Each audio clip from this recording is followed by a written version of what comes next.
दोस्तों, मैं हूं राव गुमान सिंह और आप देख रहे हैं न्यूज बॉल का खास हिंदी प्रोग्राम शख्स से शख्सियत तक।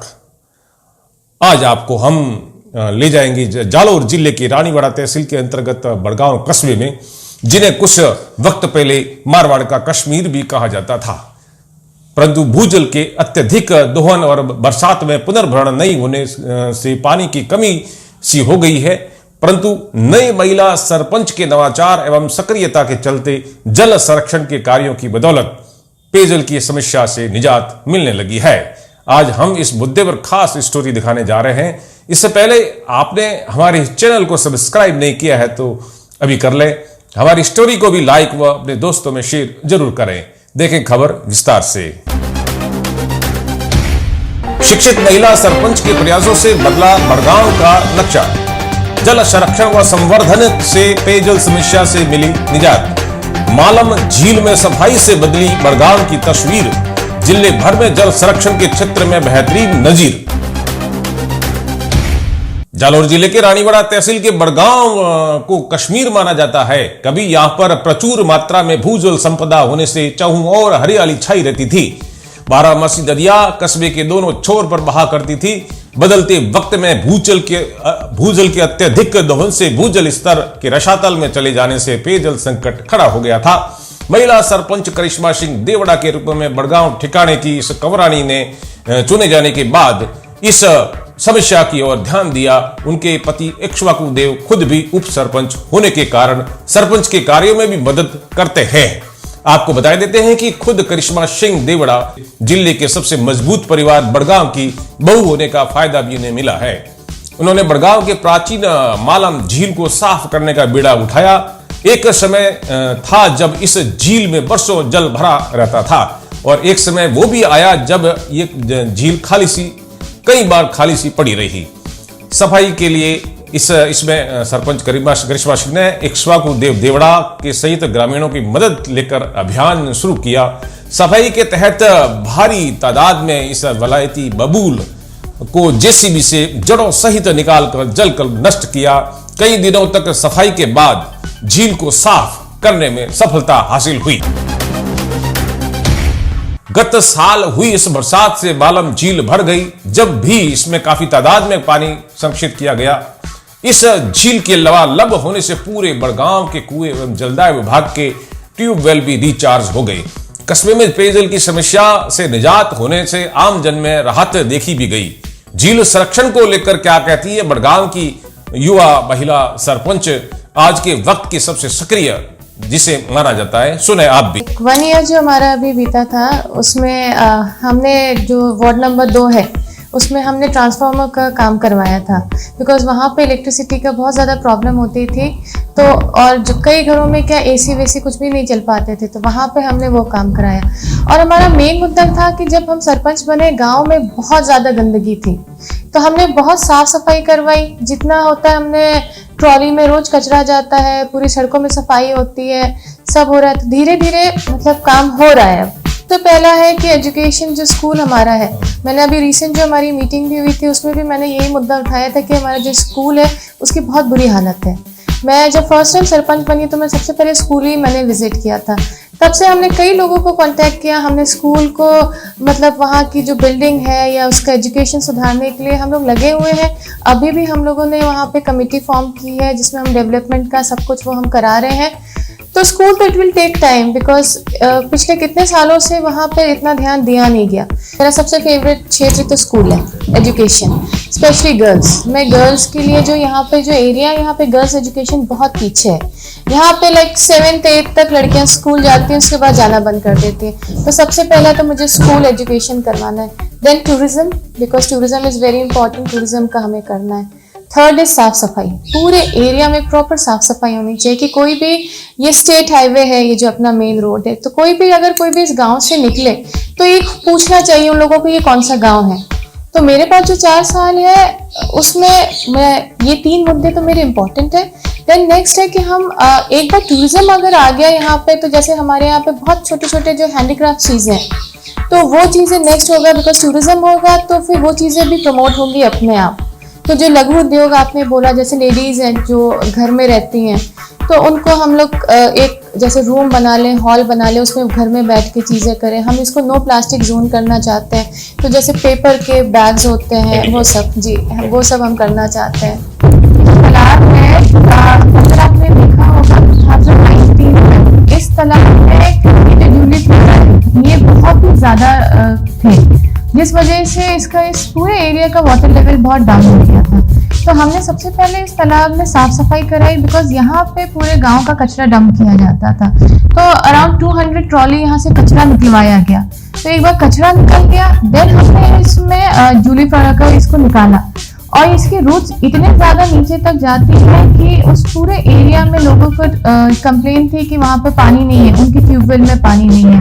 और इस पेड़ ये जो होता है, इसके आसपास कोई भी पेड़ या भी कोई भी ग्रास या भी कुछ भी चीज़ ग्रो नहीं कर पाती है। तो जब ये हटा, तो हटने के बाद अपने आप वाटर लेवल ऊपर आया। लोगों के इवन ये प्रूफ है कि लोगों के ट्यूबवेल में भी वाटर आया। उसके बाद हमने क्या किया, इसमें हमेशा पानी जो बारिश के टाइम ही आता था और वो बह जाता था, बिकॉज इसमें कहीं भी पानी रुकता नहीं था, चारों तरफ से मतलब काफी जगह से टूटा हुआ था। तो हमने वो पानी बनवाया, मतलब हमने जहां जहां से टूटा था वहां पे उसको रोका। तो उस वजह से अब यहाँ पे अभी भी इस भी मौसम में यहाँ पे पानी अभी भी है, जो पहले कभी नहीं होता था कि पानी उस मतलब इस सीजन में पानी रहता था। तो ये इससे हमारा वाटर लेवल ऊपर आया और पानी भी स्टोर हुआ है।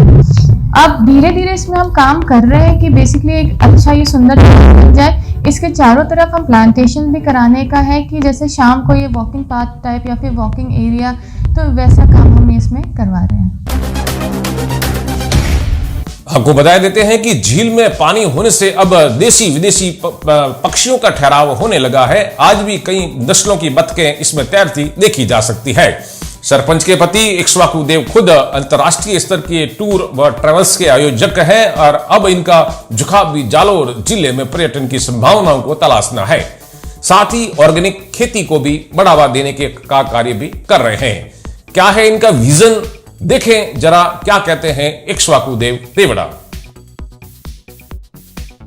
ऐसा माना जाता है कि बड़गांव को जालोर जिले का कम से कम कश्मीर मानते हैं, और यहाँ वाटर लेवल इतना था, प्रचुर मात्रा में था कि ऐसा कहते हैं कि चूल्हों में पानी आता था। तो ये वाटर लेवल नीचे गया है, उसको आप जैसे आपसे भी सरपंच बनने आप प्रयास भी कर रहे हैं कि हम वाटर लेवल को कैसे ऊंचा लाए, तो आप क्या प्रयास कर रहे हैं इस वाटर लेवल को बढ़ाने के लिए? इसमें मेरा ये मानना है कि कोई भी एरिया में, खास करके राजस्थान में, मेन समस्या क्या आती है कि अपने राजस्थान में एक तो काफ़ी सारे एग्जाम्पल्स है, जैसे उदयपुर में गांव है पीपलांत्री, जिन्होंने ये मॉडल लाया था कि भैया अपन तालाब बनाएंगे सब एरिया में, या जहाँ पे तो वहाँ तालाब बनाने से क्या है, वाटर लेवल बढ़ता है, एरिया का ग्राउंड वाटर बढ़ता है, एट द सेम टाइम आगे बायोडाइवर्सिटी बढ़ती है। और मेरा हमेशा से एक मतलब सोच और सपना भी था कि अपने पास इतनी बड़ी जगह है, और क्योंकि बड़गांव में पहले ग्राउंड वाटर बहुत ऊँचा आता था और अब जो ग्राउंड वाटर कम से कम 280-300 फुट चला गया है। तो कहने का मतलब है जहाँ ज़्यादा से ज़्यादा वाटर बॉडी जहाँ होगी, वहाँ पे जब पानी को रोका जाएगा तो ऑटोमेटिकली ग्राउंड वाटर ऊपर आएगा। अब बरसात में अक्सर बारिश आती है, पानी रोकने का कोई प्रावधान होता नहीं, आगे से आगे चला जाता है। तो जब अपन पानी को रोकेंगे, भले वो एनीकट के माध्यम से आप रोको, भले वो तालाब के माध्यम से रोको, एक तो उससे 0.1 ग्राउंड वाटर बढ़ता है। दूसरा, क्योंकि बड़गांव चलो पहले मारवाड़ का कश्मीर इसको कहते थे, तो जाहिर सी बात है मारवाड़ का कश्मीर क्यों कहते थे, जाहिर सी बात पहले पॉपुलेशन कम थी, वहाँ हरियाली ज़्यादा थी, आबादी बढ़ रही है, तो लोगों को बायोडाइवर्सिटी से मतलब नहीं है, बस उनको मकान बनाने। अपने पास गौचर है 700 बीघा, अपने पास ये लेक है। अब इस लेक से ये हुआ है कि हमारे गांव में कुछ बोरिंग का मतलब ये बोरिंग है जहाँ कराई हुई, वहाँ पानी नहीं था। जैसे कि हमारे जो मोहन जी हैं, जो वाटर वर्क्स डिपार्टमेंट में एक्स काम करते थे, अब तो रिटायर हो गए, तो हमने उन दोनों ने काफ़ी प्रयास किया था कि कुछ ना कुछ कहीं से कनेक्शन करें, पर क्योंकि इतने समय से वो पाइपलाइन का कनेक्शन लगा नहीं था, तो हमारा यही जरिया था कि बोरिंग से इतने साल से पानी ले रहे थे। गर्मियों में वो भी ख़त्म हो गया, बहुत ही मुश्किल से हमने वो 4 महीने निकाले गर्मियों में, जो पानी देना करना किस तरीके से करना, लोगों की समस्याएं। फिर जब बारिश आई तो ऑटोमेटिकली नल में पानी आने लग गया। तब हमें लगा कि भैया अगर ऐसी बात है तो हम क्यों ना ज़्यादा से ज़्यादा पानी रोकें, और पानी रोकने से आप सोचिए कितनी बढ़िया बर्ड्स आएगी यहाँ पर, कितना बायोडाइवर्सिटी बढ़ेगा इस एरिया का। जब बायोडाइवर्सिटी बढ़ेगा ऑटोमेटिकली इस एरिया में खूबसूरती आएगी। इनफैक्ट पुराने ज़माने में जहाँ बावड़ियाँ होती थी, जैसे स्टेप वेल्स बोलते हैं उसको, वो क्यों होता था, वो एक जगह होता था जहाँ पानी इकट्ठा किया जाता था। मतलब इस टेक्नोलॉजी जो अपने राजस्थान में बहुत पुरानी है, पर इसी टेक्नोलॉजी को हम राजस्थानी भूल गए। जबकि राजस्थान में सबसे बड़ी रेन वाटर हार्वेस्टिंग की टेक्नोलॉजी अपने पास थी। ऐसी कई जगह है राजस्थान में जहाँ रेन वाटर की हार्वेस्टिंग जो ये स्टेप वेल्स हैं वो अभी भी हैं, और पानी से जोधपुर है, आपके आबानेरी है, ऐसी काफ़ी जगह है। तो अपन वो टेक्नोलॉजी रेन वाटर हार्वेस्टिंग की भूल चुके हैं। पहले ये टेक्नोलॉजी थी। अच्छा, इससे क्या होता है कि जब आप पानी का लेवल ऊपर आता है तो आसपास का एरिया का वातावरण भी बड़ा ठंडा रहता है। मेरा तो बस चले, मैं तो जितना जल्दी ज़्यादा काम कर सकूँ, बट हमेशा क्या होता है कि हम पूरा प्रयास करते हैं कि अलग अलग डिपार्टमेंट, अलग अलग जगह से हम फंड लाने की कोशिश करें। कोई भामाशाह मिल जाए तो उनसे भी फंड मिल जाए, क्योंकि क्या है कि तालाब है कम से कम 47 बीघा का। अब आप देख रहे हैं, पहले तो ये एक तालाब है यहाँ पर, ये बहुत पहले एक हमारे सरपंच थे, उन्होंने प्रयास किया था पर काम अधूरा रह गया। अब हम चाह रहे हैं कि उनके भी काम को भी पूरा करें, प्लस पीछे जो है वो उसका भी पूरा करें। 2 पार्ट है इसके। हाँ, मतलब बेसिकली अब 2 पार्ट हो चुके हैं, बिकॉज अपन एक साथ तो पूरा कर नहीं सकेंगे। तो जैसे इसको क्या है कि एक जगह अपन ने पानी रुका, फिर दूसरी जगह पानी रुका, फिर तीसरी जगह एक और है, तो 3 टोटल है, तो टोटल 47 बीघा है। तो सबसे पहला प्रयास तो ये रहेगा कि इसके चारों तरफ इसको ऐसे मेट बना दें, इसके मतलब बंद बना दें इसकी, ताकि पिचिंग हो जाए, ताकि बारिश में, अब पता नहीं बारिश कब कितने साल में कब कितनी आती है, हो सके इस साल बारिश अच्छी आए तो हमारा पानी का वाटर लेवल और ऊंचा हो जाए और पानी को हम रोक सकें। उसके बाद जो भी पक्का काम करना है, रास्ते का काम करना है, वो हम सब बाद में करेंगे। तो धीरे धीरे step by step with in span of 2 to 3 years, क्योंकि हम तो पूरा प्रयास करते हैं। इसमें ग्रामवासी को भी उतना ही सहयोग और उतना ही साथ देना चाहिए, उतनी ही एनर्जी होनी चाहिए उनके अंदर जितनी मेरे में है, और हमारे सारे वार्ड पंचों में जो पूरा इस चीज़ में सहयोग करते हैं, और हमारे जो पंचायत का स्टाफ है। तो हमारी जितनी टीम है वो सब तो पूरी कोशिश करती है कि भैया ज़्यादा से ज़्यादा लोगों को अवगत कराएं कि भैया एनवायरनमेंट और नेचर कितना इंपॉर्टेंट होता है। आज हम तो क्या है, ये सोचते हैं लोग कि भैया पैसा कमाओ, खाओ पियो, सो जाओ, कोई भविष्य के बारे में नहीं सोचता। मैं आज से 5-10 साल का सोचता हूँ कि अगर हमारा ये गांव हरा भरा, पानी से बढ़िया, वाटर लेवल ऊंचा आ जाएगा, किसानों को फ़ायदा, इस एरिया को फ़ायदा, यहाँ का इको टूरिज्म, गुजराती आते हैं, उनको ऐसी जगह चाहिए, कम से कम हमारे पास में गुजरात बॉर्डर पास में ही है, तो कम से कम गुजरात वाले भी आ सकते हैं। और यहाँ से जैसे किसी को भीनमाल जाना हो, तो कोई तीर्थ यात्री करना चाहता हो, तो हमारे यहाँ बहुत प्राचीन मंदिर भी हैं, तो मंदिर का दर्शन करते हुए आगे भीनमाल जाए, वहाँ बहुत सारे मंदिर हैं। तो ये एक बहुत ही अच्छा सेंटर पॉइंट इको टूरिज्म के माध्यम से बन सकता है। बड़गांव की जूतियाँ बहुत फेमस है। ठेठ भारत का गृह मंत्री भी बड़गांव की जूतियाँ मंगाता था, ऐसा माना जाता है। तो ये जो अभी उद्योग अभी शायद खत्म हो रहा है, तो इस बारे में इसको बढ़ावा देने के लिए कोई है आपके पास प्लान?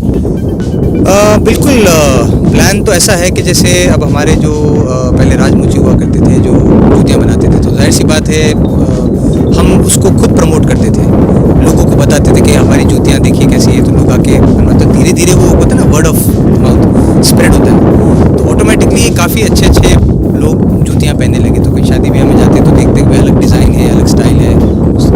तो हम भी ये करना चाहते हैं कि जैसे हमारे जो भी गाँव में मुची है, जो उस परिवार के जो मुची है, और दूसरे भी जो है, इनफैक्ट सबका अपना अलग अलग कट होता है, अलग स्टाइल होता है। तो हम पूरी एक तरह से, मतलब हमने ये सोच रखा है कि भैया कोई ऐसा फंक्शन हो या फेस्टिवल हो, या जैसे कोई हमने एक मार्केट ऑर्गेनाइज करना है। इनफैक्ट मैं खुद पता करना चाह रहा हूँ कि हमारे इस बेल्ट में ऐसे कौन से आर्टिशंस हैं जो हैंडीक्राफ्ट की चीज़ें बनाते हैं। अगर वो आर्टिशंस मुझे मिल जाते हैं, इनफैक्ट मुझे कम से कम 100 आर्टिशंस चाहिए, अगर वो मुझे मिल जाते हैं तो सरकार के माध्यम से हम ऐसा कुछ कर सकते हैं कि यहाँ पर एक हैंडीक्राफ्ट व्यवसाय चालू कर सकते हैं, जहाँ पे लघु उद्योग टाइप, जिसमें गवर्नमेंट की तरफ से हमें बिल्कुल हेल्प मिलेगी, और उस माध्यम से भी हम कुछ काम कर सकते हैं। पर इसके लिए क्या है कि थोड़ा सा टाइम लगेगा। इनफैक्ट हमारे काफ़ी लोग ऐसे थे जो ऐसा करते थे, आजकल नहीं करते। तो जो हाल फिलहाल में जो भी गाँव वाले हैं, उनको तो हम जैसे ग्राम पंचायत के माध्यम से जो हमको सपोर्ट करना है वो हम करते हैं।